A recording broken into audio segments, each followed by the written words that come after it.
Allez, salut tout le monde, on se retrouve aujourd'hui pour une nouvelle vidéo concernant toujours Node.js dans laquelle je vais vous parler des API RESTful.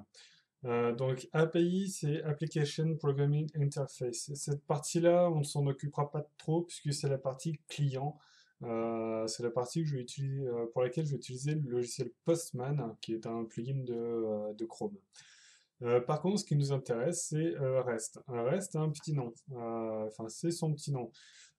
C'est une représentation de l'état de transfert. Donc c'est un standard web qui est basé sur le protocole HTTP. Il a été introduit dans les années 2000 par un dénommé Ron Fielding, dont on ne connaît pas, et voilà. Bon, il a fait un truc de bien, après, voilà.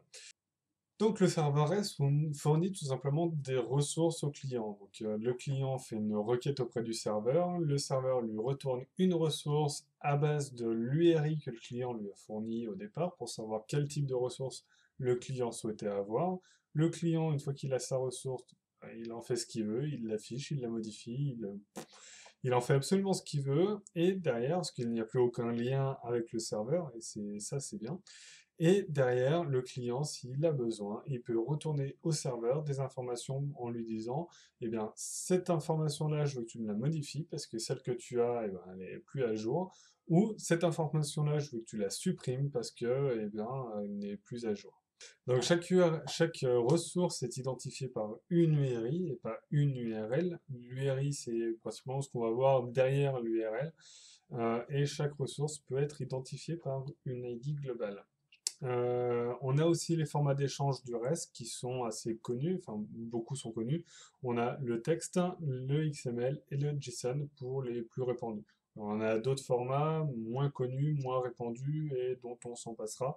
Sachant que au niveau du texte, c'est bien, c'est léger, seulement il n'y a aucune structure dedans, donc pour structurer des données, c'est la misère. L'XML, c'est bien, c'est structuré, etc. Seulement, c'est lourd et c'est conséquent comme format d'échange. Enfin, moi, je le trouve conséquent, notamment puisqu'on va avoir notre balise qui va être répétée. Donc, on va avoir le double de poids d'une même balise pour définir. Enfin, voilà, un XML, c'est très lourd. Le format le plus simple et le moins lourd et le plus structuré que l'on connaisse et que l'on va utiliser, c'est le format JSON. On a aussi une partie importante, j'en ai fait un tout petit truc juste avant, c'est le fait que le client et le serveur sont complètement séparés. C'est-à-dire que le client fait une requête au serveur, le serveur retourne les informations au client, mais ça s'arrête là. Le serveur ne contiendra jamais aucune information du client et le client ne connaîtra que l'adresse du serveur. Du coup, dans le reste, c'est ce qu'on appelle le mode stateless. C'est un serveur sans état. Contrairement à ce que l'on connaisse quand on fait du PHP, par exemple, où le client, quand il se connecte au serveur, il va créer une session au niveau du serveur. Et le serveur connaîtra à chaque fois que le client fait une requête, saura que bah, ce client-là, c'était toujours ce client-là. Avec une API REST, on n'a pas cette partie-là. On a le client, il envoie des informations à un serveur, le serveur, à chaque fois, il croit que c'est un nouveau client, puisqu'il ne stocke aucune information dessus. Pour contrer ça, si on a besoin d'un système d'authentification ou de gestion des droits, on va utiliser ce qu'on appelle les tokens, mais on n'en parlera pas là. Quand on parle de RESTful, il faut aussi retenir les méthodes. Les méthodes sont le moyen de faire comprendre au serveur ce que l'on veut faire avant de lui envoyer les informations que l'on souhaite faire. C'est-à-dire qu'on va avoir une méthode get, put, post, delete, patch, et j'en passe, tout simplement pour dire au serveur euh, qu'est-ce qu'on va faire. Donc par exemple, si on prend la méthode get, c'est simplement, on va dire au serveur, je veux récupérer des informations. C'est tout. Je m'arrête là, je veux tout simplement récupérer des informations. La méthode put, elle, contrairement, on va lui dire, attention, je t'envoie des données, je vais t'envoyer des données, et ces données doivent être enregistrées, puisque ce sont des nouvelles données que tu n'avais pas. Je vais te créer, donc c'est pour créer une ressource. Ensuite, on a la méthode post, qui n'est pas la même chose que la put, et pourtant les deux sont souvent liés, voire il y en a qui se font pas chier, d'ailleurs on va pas se faire chier, on va utiliser la méthode post dans tous les cas. Elle, normalement, est utilisée pour modifier des données, et non pas pour créer quelque chose. On a la méthode delete qui permet à elle de dire au serveur que je veux supprimer une ressource. Et ensuite, on a une méthode get sans rien. Enfin, on va toujours avoir dans l'URI aussi le 2.id ou 2. Quelque chose quand on veut envoyer des variables. On a énormément de méthodes qui existent, notamment le patch. Donc le patch, le put et le post sont à peu près identiques. Il y a tout un tas de méthodes qui sont très rarement utilisées et qu'on ne verra pas là. On va déjà se baser sur ces bases-là. Et une fois que vous les connaîtrez, vous verrez qu'en fait toutes les méthodes sont c'est extrêmement simple à comprendre et à utiliser. Donc au niveau de la pratique, on va utiliser ce petit tableau qui donc est un format JSON, donc c'est notre base de données, et dans laquelle on va avoir donc 3 compagnies. Au niveau de ces 3 compagnies, on a leurs informations, leur nom, l'adresse, le code postal, etc. Et ce qu'on va vouloir faire, c'est pouvoir récupérer ce tableau au complet, modifier, enfin on va pas modifier puisqu'en format JSON c'est un peu trop pays, mais bon vous comprendrez très rapidement le principe, mais on va vouloir ajouter par exemple une nouvelle entreprise qui n'existe pas et en supprimer une, puisqu'il y en a une qui n'existe plus par exemple. Et ensuite on a aussi la possibilité de faire en sorte de ne récupérer qu'une seule entreprise au lieu de toutes les récupérer d'un coup. Parce que quand on a une base de données avec 150 millions d'enregistrements, récupérer tous les enregistrements parce qu'on en a besoin que de 1, c'est pas top. Donc en se basant sur ce tableau JSON qu'on a vu précédemment, on peut créer un nouveau tableau, un tableau de méthode, un tableau de correspondance de méthode. C'est-à-dire que pour chaque chose que l'on souhaite faire, on va créer la correspondance en conséquence. Donc par exemple, on a dit précédemment qu'on va vouloir récupérer le tableau au complet. Pour récupérer le tableau complet, on va utiliser la méthode get avec une URI. Donc il faut bien spécifier, à chaque fois on a besoin d'une URI. L'URI pour la récupération de tout le tableau, on va l'appeler liste compagnie. Tout simplement parce qu'on va vouloir lister toutes les compagnies. Donc ça va nous retourner toutes les compagnies qu'il y a dans le tableau. On a parlé aussi de le fait de pouvoir ajouter une nouvelle compagnie. Donc on va avoir une méthode post ou put. On va utiliser post, on peut très bien utiliser put, vous verrez, ça fonctionne exactement de la même façon.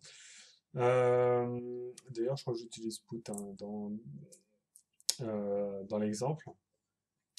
Put et l'URL, enfin l'URI, pardon, c'est add company pour ajouter une compagnie. Ensuite, on va avoir la méthode delete ou del qu'on verra avec Restify qui a son URI donc delete company donc pour supprimer une compagnie. Et enfin, on a une dernière méthode get sans contenu qui contient, elle, par contre, dans son URI, simplement une variable. Simplement, on va vouloir retourner une seule compagnie. Voilà. Donc ce tableau, c'est quelque chose qui, normalement, est à faire à chaque fois que vous avez votre modèle de base de données qui est sur votre serveur et sur lequel vous voulez travailler. Donc pour chaque base de données, pour chaque étape de base de données, vous allez devoir créer votre tableau en conséquence, avec des URI différentes. Parce que là, on a liste compagnie, mais si j'ai une base de données, enfin une table avec des utilisateurs, je vais avoir liste user, add user, etc. Au niveau des best practices sur Internet,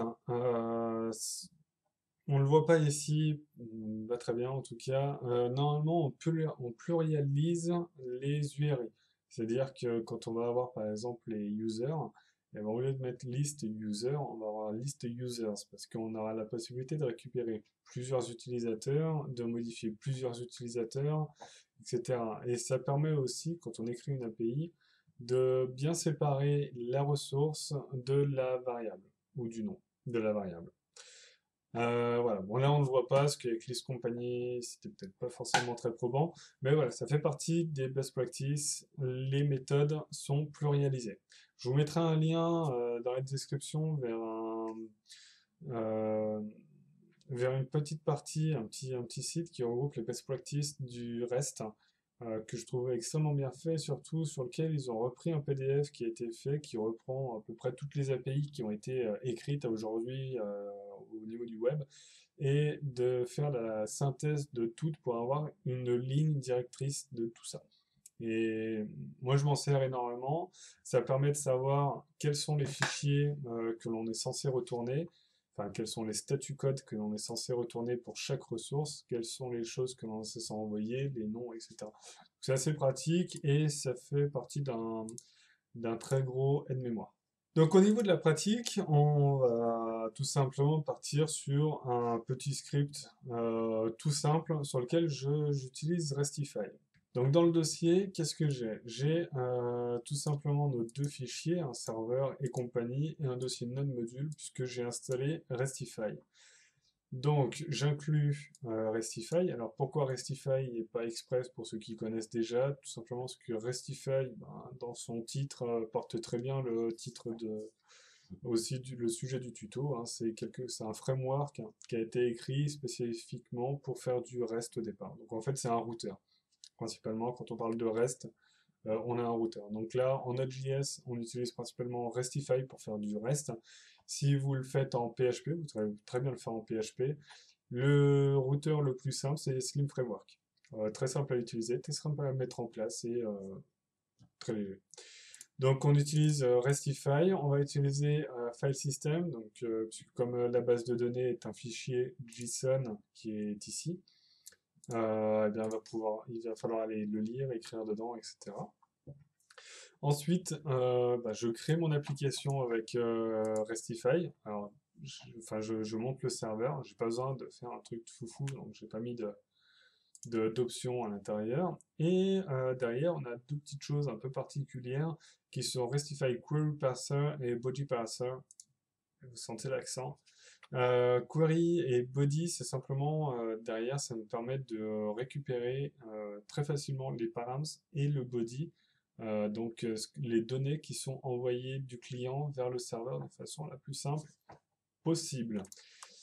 Et enfin, eh bien, tout simplement, j'écoute sur le port 8082, je récupère l'hôte et le port et j'affiche le message comme quoi mon serveur a bien été lancé.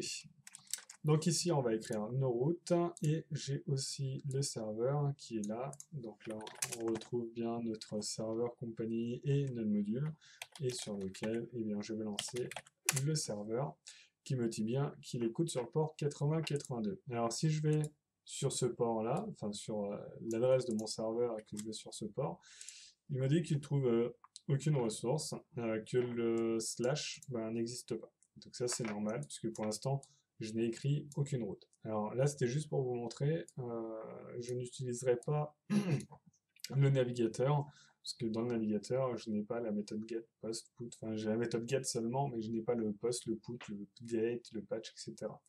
Donc on utilisera Postman. Donc on est parti, la première chose que l'on voulait faire, c'était récupérer la liste des entreprises. Donc il faut pour cela écrire une route. Donc toujours avec mon application, en get, donc ça c'était notre méthode, et l'URI. L'URI, donc c'est liste compagnie, sans ranger. Donc mon URI, liste compagnie.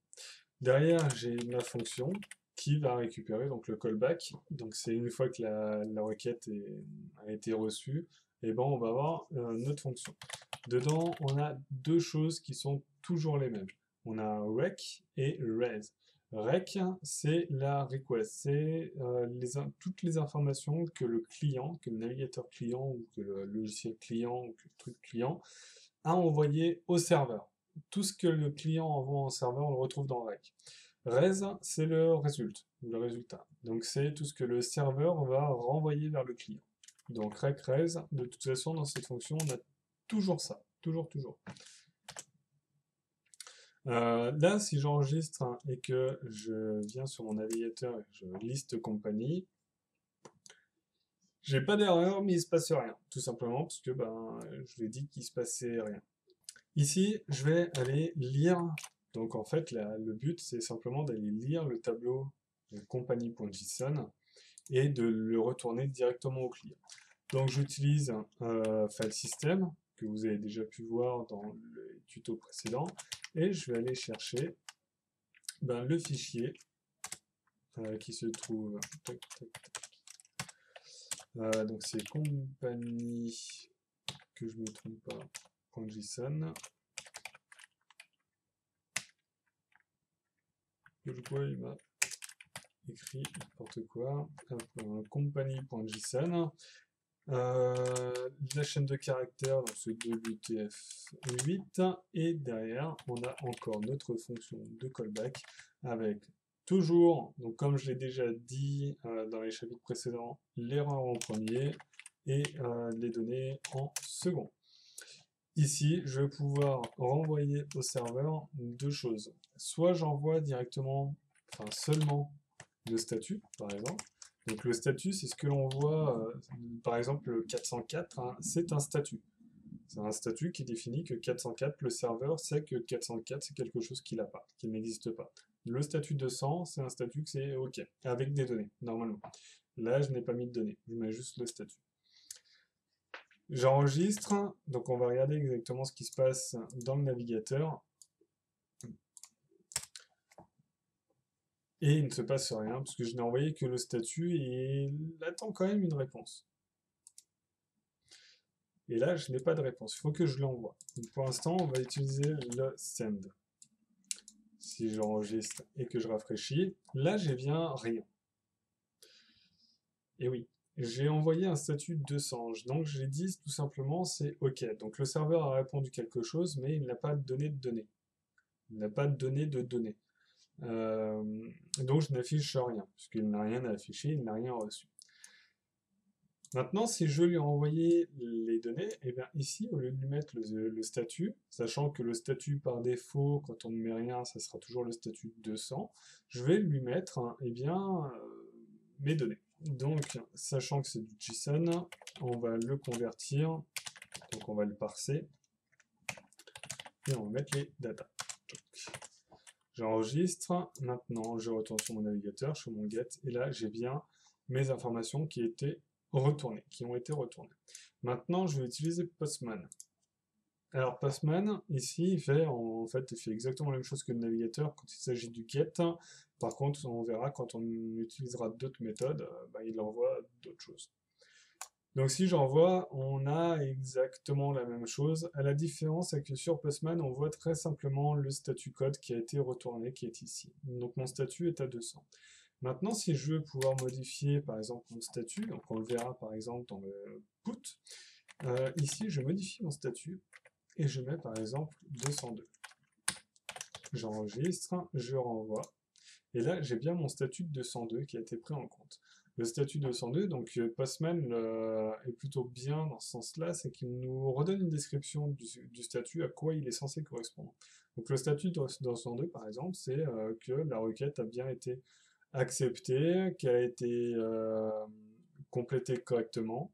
Par contre, il n'y a pas grand-chose qui se passe en plus derrière. On verra les statuts, on a des statuts particuliers. Sur la méthode get, on utilise principalement un statut de 100 pour dire OK, et en plus de ça, on retourne les informations. Donc là, on est content. On a rempli la première ligne de notre tableau qui est le list company en get. Maintenant, je voudrais pouvoir créer des informations, enfin créer une nouvelle entreprise. Donc on a vu, c'était le post. On va utiliser le put pour respecter un petit peu plus la norme.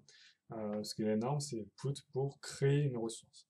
Donc on utilise notre fameuse méthode put. Donc la méthode est là. Ici, j'avais méthode get, put. J'aurais mis post, ça aurait été une méthode post.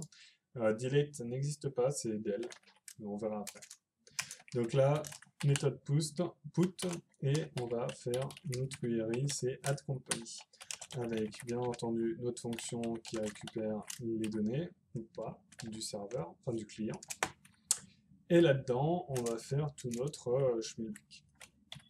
Donc on va d'abord faire un read file de notre fichier. Alors,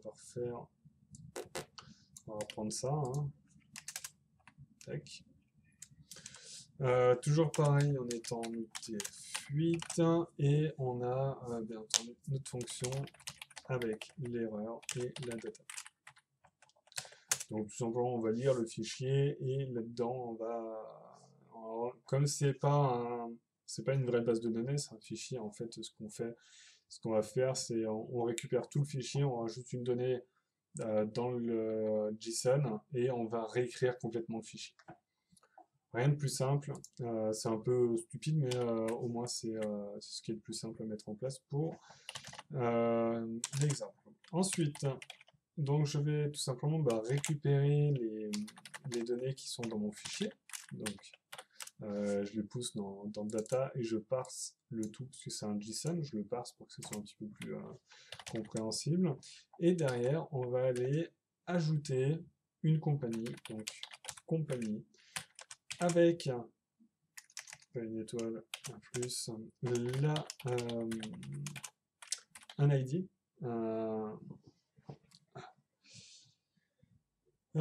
Puisqu'on va ajouter une compagnie, on va récupérer, comme on envoie l'ID, le name, l'adresse, le pays et le téléphone, on va récupérer l'ID de la compagnie pour faire le titre de la compagnie. Égal rec.body. Voilà.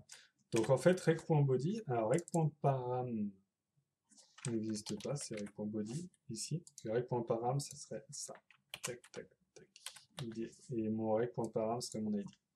On verra après. Donc tout simplement, rec.body va contenir le petit paquet de la nouvelle compagnie que je vais envoyer.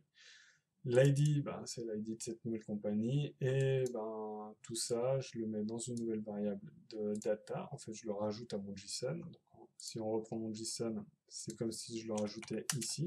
Donc ce sera compagnie X. Et le groupe de choses. Donc le rec.body.id vient récupérer cette ligne-là que je vais envoyer à travers Postman, grâce à Postman. Ensuite, bon, là on est content, on n'a pas grand-chose. Maintenant, on va écrire le fichier. Donc write file. Donc toujours le même fichier. Hein. J'ai un espace en trop, pas très dérangeant. Hop.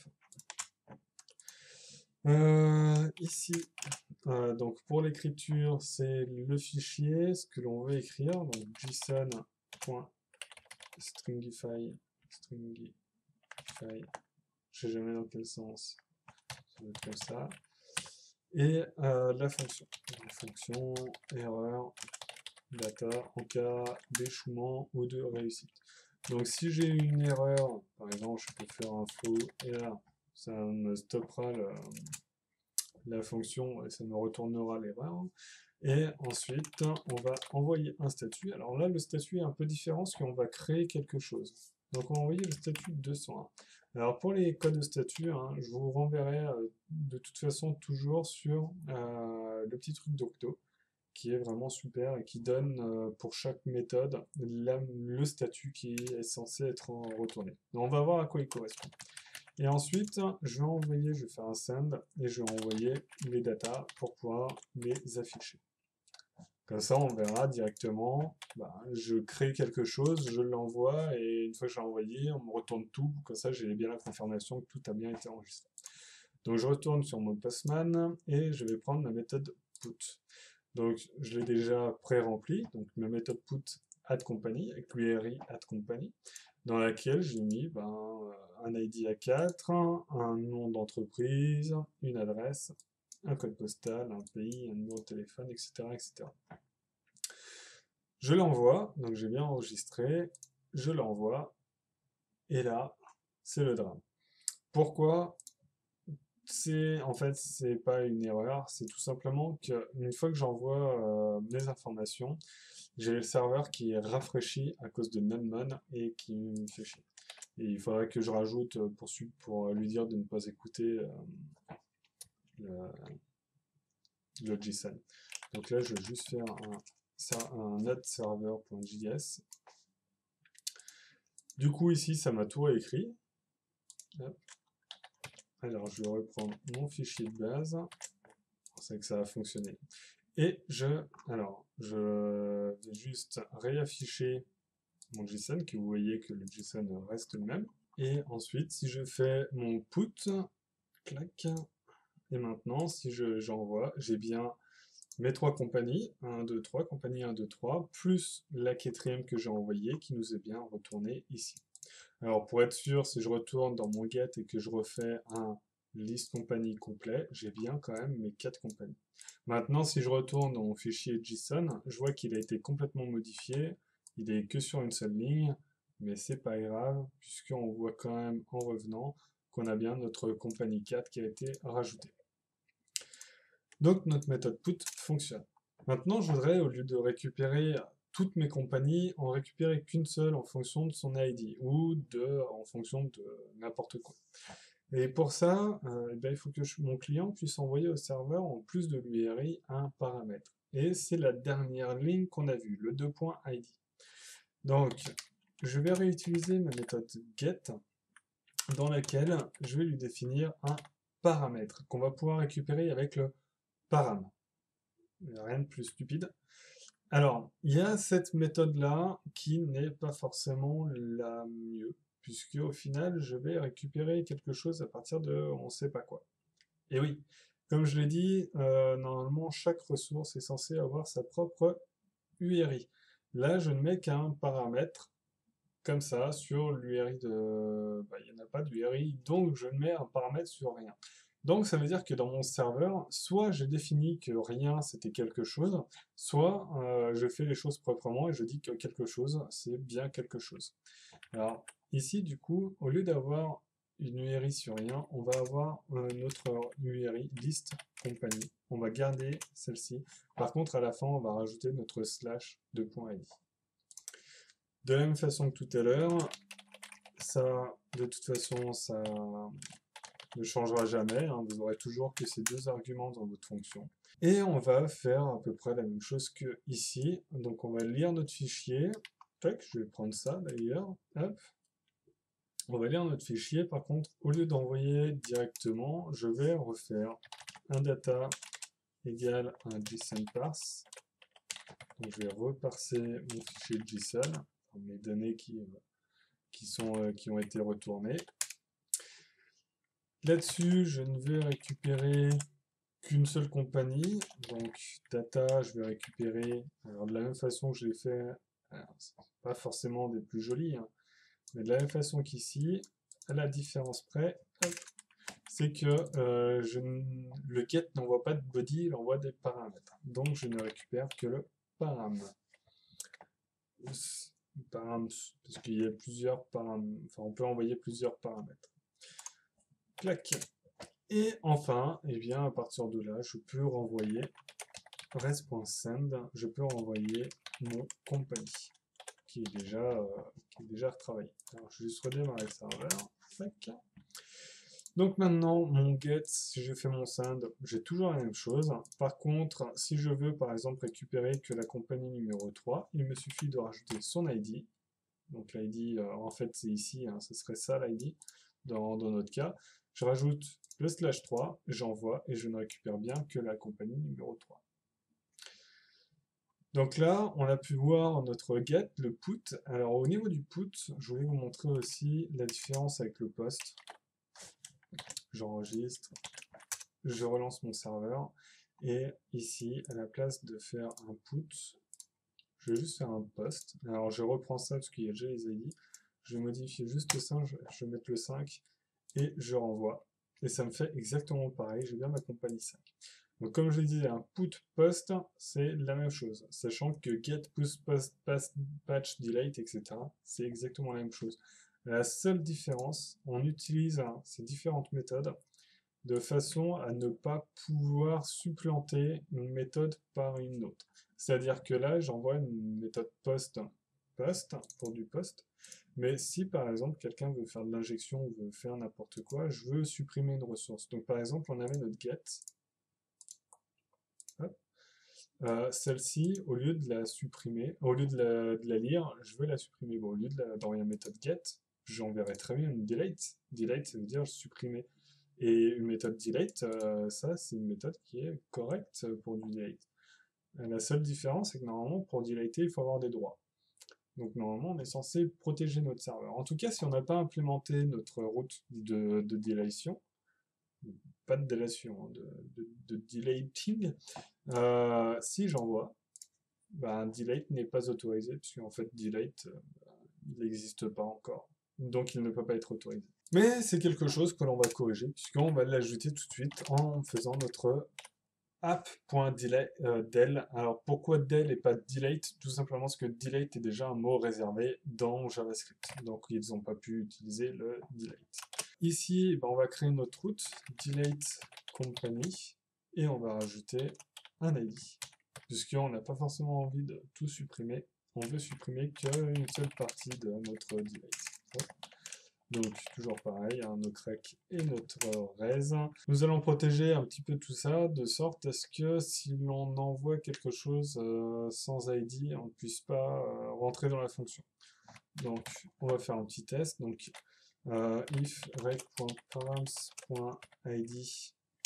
est supérieur ou égal à 1, donc à partir du moment où on a un ID, .length, pardon,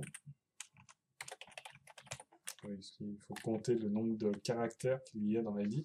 Pourquoi? Tout simplement parce que si dans mon URI ici, je ne mets que le slash, le param est quand même existant, il est compté comme un string qui est par contre contient 0 caractère. Mais ce n'est pas un undefined. Donc je suis obligé de passer par cette petite chose, au lieu de faire un type-off. Donc si on a bien une ID, là je vais pouvoir faire quelque chose. Donc on va faire la même chose que tout à l'heure. On va faire un read file. Je vais juste reprendre ma ligne du read file. Je ne vais pas m'embêter. Tac. Tac. Hop. Hop. Hop. Voilà. Donc dans mon read file, on va faire un data égale json.parse de data. Donc on va relire notre fichier. Parce qu'en fait, c'est toujours pareil. Hein. Habituellement, si j'ai une base de données, je vais dire à la base de données, à travers le serveur, supprime-moi tel élément. Là, j'ai pas de base de données, donc je suis obligé de lire le fichier, supprimer un élément depuis une variable, depuis un objet. Donc je supprime l'élément d'un objet, et ensuite je réécris tout le fichier.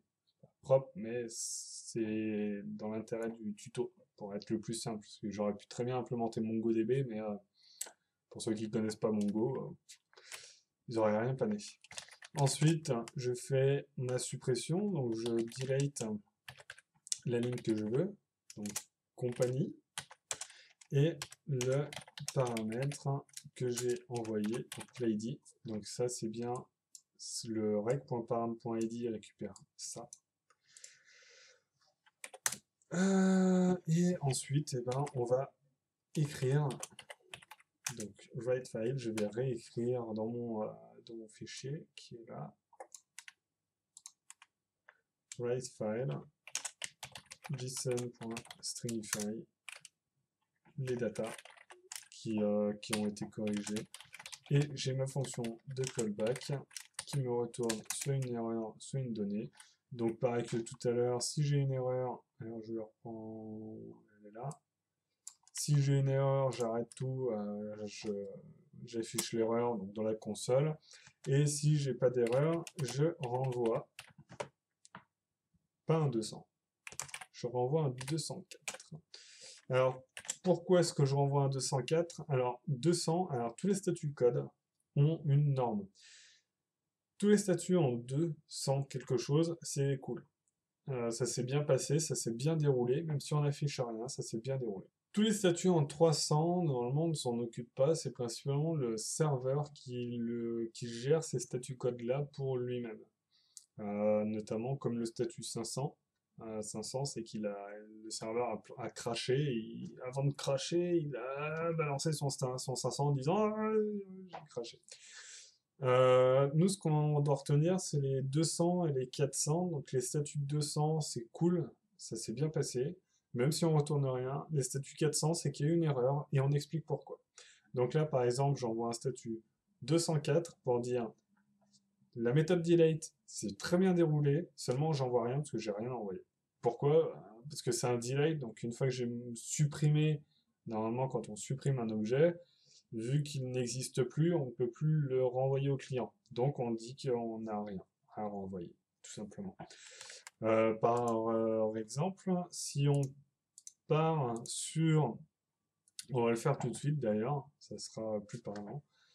On va le faire. Si une personne essaye de supprimer tout, et qu'il n'a pas le droit, on va lui dire qu'on n'a pas fait parce qu'il n'a pas le droit. C'est pas une erreur, c'est pas une erreur du serveur, c'est pas une erreur de code, on l'a bien prise en compte, seulement on lui dit t'as une erreur, t'as pas le droit.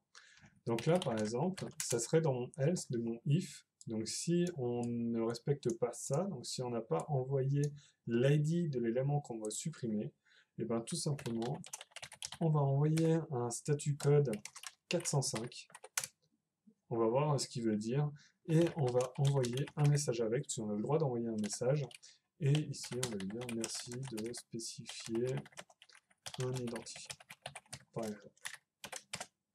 J'enregistre, je relance mon serveur. Donc là, mon serveur se relance correctement. Donc, on reprend mon delay company. On met ici, alors je vais reprendre directement mon delay qui est là, hein, pas s'embêter.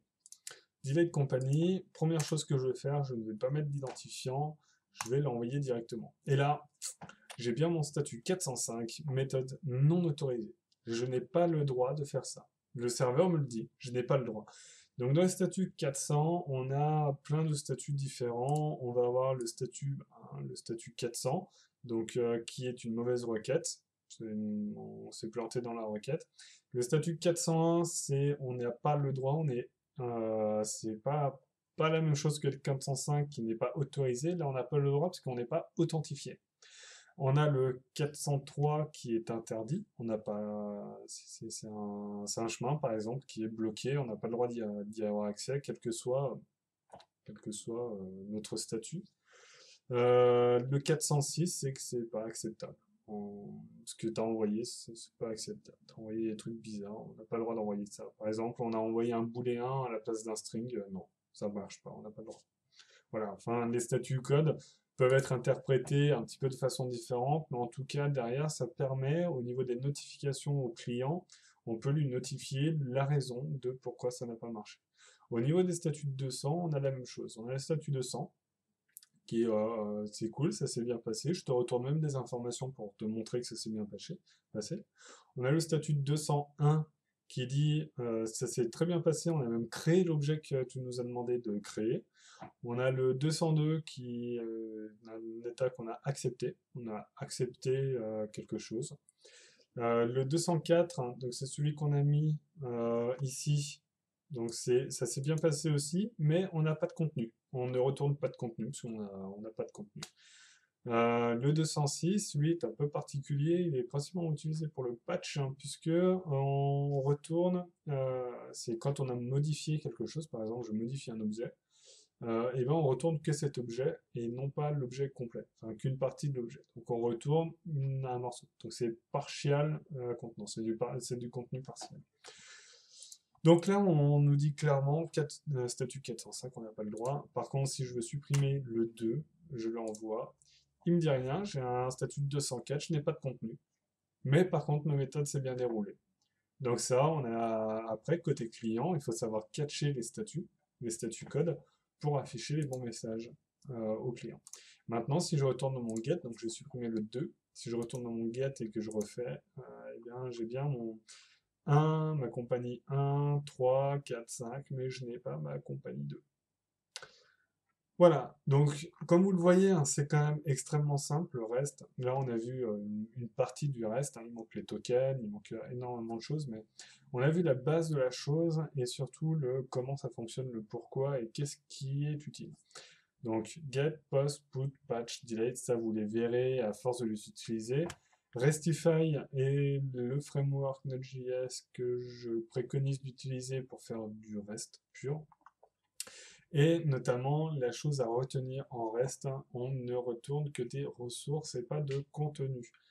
Qu'est-ce que je veux dire par contenu? C'est qu'on ne retourne pas d'affichage, on ne retourne pas de code HTML, on ne retourne pas de code JavaScript, on ne retourne que des ressources, que de la data. Alors pourquoi le reste du coup est bien, et je pense que vous l'aurez compris, c'est que justement comme on ne retourne que de la data, c'est très léger et du coup on se retrouve avec des échanges de données qui sont extrêmement rapides puisqu'on n'a pas besoin d'énormément de ressources. Les API REST sont énormément utilisés pour les applications mobiles par exemple qui sont limitées par le réseau. Quand on est sur le téléphone mobile, on a déjà la partie client, donc par exemple le code HTML, le code brut d'affichage, le GUI. Euh, on a déjà cette partie, on n'a pas besoin d'aller la chercher ailleurs ou d'aller chercher les informations dynamiques sur le serveur, on s'en fout, on a déjà tout. Simplement, quand on a besoin d'afficher quelque chose de nouveau, eh bien, on va prendre que l'objet qui nous intéresse, on va le donner au client, et ensuite le client va se démerder avec pour rafraîchir sa vue de manière autonome. Et ça, c'est quelque chose que l'on fait notamment avec les frameworks côté client. C'est pour ça que le reste, c'est deux frameworks généralement qui sont utilisés. On a le framework côté serveur, donc, Restify, Express, etc. Même si Express, je suis pas fan. Je pense que vous l'aurez compris. Et on a le framework côté client, comme Angular, Ember, Backbone, Vue.js, etc., qui, une fois qu'ils sont sur le client, il n'a pas besoin d'être téléchargé à chaque fois les pages HTML comme le ferait le PHP de manière classique. Sauf si on utilise un routeur comme Slim Framework qui permet de faire du REST, pardon. Par contre, ça veut dire que le client, soit il a déjà son application, soit soit le client est développé avec un framework côté client, Angular, Backbone, Ember, Vue, et les autres ne me viennent pas à l'esprit. Postman, lui, c'est un client qui inclut déjà toutes les méthodes, etc. Donc, ça devient un client à part entière qui n'a aucun lien avec le serveur. Voilà, bon, j'espère que cette vidéo vous aura plu, que vous aurez compris le principe des API REST, euh, pourquoi on l'utilise, et surtout, c'est du JavaScript, ça reste du JavaScript, ça reste du full JavaScript, et du coup, c'est quand même extrêmement rapide. Voilà, sur ce, je vous laisse méditer là-dessus, et je vous dis à bientôt pour une prochaine vidéo. Allez, ciao!